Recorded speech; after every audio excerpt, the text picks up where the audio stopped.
Hey, what's going on, guys? Dr. Sean J. Harris here, Generational Wealth Academy. Great morning to everybody. Hey, listen, my talk this morning is about you don't rebrand yourself by changing your brand image. See, a lot of times I notice people change from day to day, week to week, month to month, their imaging. And a lot of times people will kind of get confused because they don't quite understand who you are. So let's talk about a little inside thing that Tara and I have. Sometimes if a lady changes her hair, her hairstyle, or anything about her, I won't recognize her. So many times when we go to formal events or whatever, I asked her, I said, who is that? She said, that's such and such. I said, well, she looks different. This week her hair is short. This week it's green. This week it's long. And so it's so many different things that her branding can never stay consistent to where I can't ever remember you.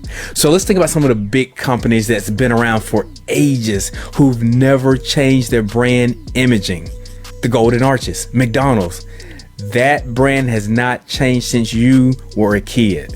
Since your mother and dad were kids, the image is the same. McDonald's changed its image just a little bit from back in the 60s when they first started to now, but the Golden Arches has always been the Golden Arches. It's always been yellow and red. There's a lot about brand color, and I'll go into that in another video.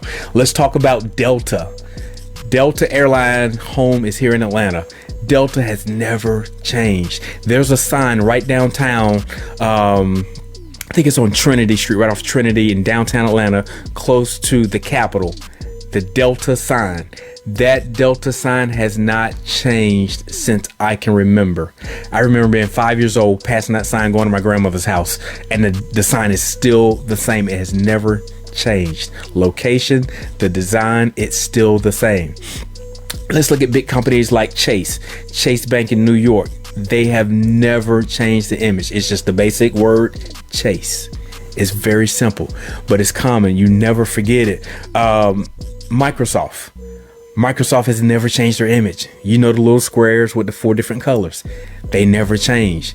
Let's talk about the big dogs on the playground. Coca-Cola. Coca-Cola has not changed 1 inch or iota. That's a country word for those who don't know, iota. They haven't changed their image in forever. It's the little, their special Coca-Cola font, and that hasn't changed. They tried to change the formula back in the 80s. That didn't work. They went back to the original, but it's never been the same since. However, their imaging has always remained sacrosanct. So again, if big companies find the need to keep consistency with their brand and brand imaging, why is it that we feel that we have to keep changing? Some things you have to take from the old and keep going into the new, especially when it has proven data showing that it works. But when we get into a point where we just want to keep changing our image, we want to keep changing logos, want to keep changing things about a company, it confuses people. Here's one thing, I'm going to give you this story as I close out. When we were all kids, when you went to the circus, you saw the lion tamer. You saw he had his whip and he had a stool. Usually there's a 3-legged stool. So here's the deal. Most people thought that the lion was afraid of the whip when it wasn't the whip that he was afraid of. He was intrigued by the 3 different prongs on the stool. So his eyes would focus on this one, then it would go over to this one, then it would go to this one, and it would just keep going back and forth. So that is what was keeping the lion docile and calm, is because he was intrigued by the 3 points of the stool, not the whip being cracked. It's a psychological thing. Businesses are psychological. Branding is psychological. Brand coloring is psychological.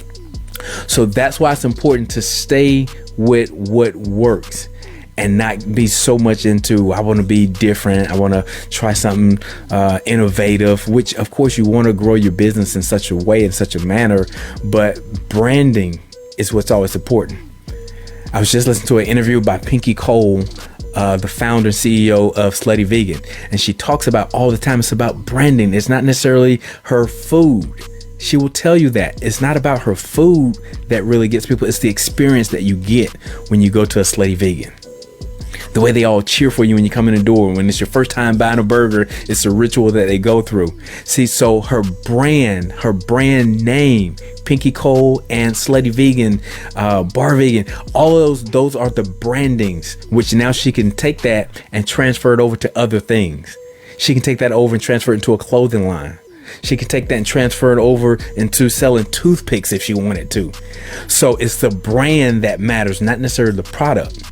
So again, you may not like Coke, but you know Coke. You may not like McDonald's, but you know the brand McDonald's. Okay, whenever you think about travel, at least domestically, people always want to go Delta versus Spirit versus Southwest necessarily. Delta is the big dog on the playground, and it became a psychological thing over a period of time. So it's the same thing when building your business. Make your brand image cemented. Make it concrete in people's heads so that they don't have to wonder what you're doing in business today versus what you were doing last month or last year. Always stay sacrosanct in your branding, and you'll see that you'll get better results. Okay, guys, I'm Dr. Sean J. Harris. Make impact and make money while you're doing it.